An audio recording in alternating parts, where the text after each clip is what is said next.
Jadi ini menarik ya kalau kita mungkin ini juga perlu kita jelaskan kepada masyarakat bahwa ketika seseorang atau pasangan calon itu mengajukan gugatan ke Mahkamah Konstitusi, yang sebenarnya digugat itu adalah ketetapan hasilnya. Itu yang kemudian digugat.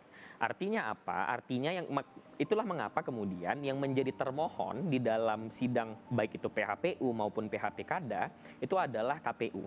Karena memang yang digugat itu adalah ketetapannya.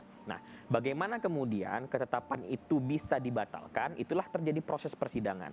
Dan yang coba untuk didalilkan, itulah yang kemudian akan menjadi bahan pembuktian di Mahkamah Konstitusi. Makanya tadi kalau misalnya Pak Idam mengklaim ya bahwa karena sudah ada 87% permohonan yang kemudian ditolak oleh Mahkamah Konstitusi, itu membuktikan bahwa tidak ada atau membuktikan bahwa sebagian besar kinerja dari teman-teman KPU itu sudah baik. Oke. Nah, bagi kami tidak bisa sesederhana itu juga.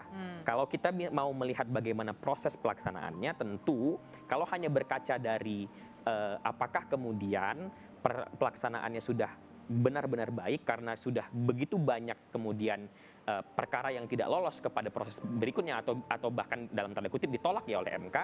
Nah, saya rasa juga tidak bisa sesederhana itu karena kan pada akhirnya MK hanya melihat bagaimana kemudian dalil-dalil di dalam permohonan itu kemudian dirangkai, dibuktikan, dijelaskan dan juga bagaimana cara para pihak itu meyakinkan Mahkamah Konstitusi.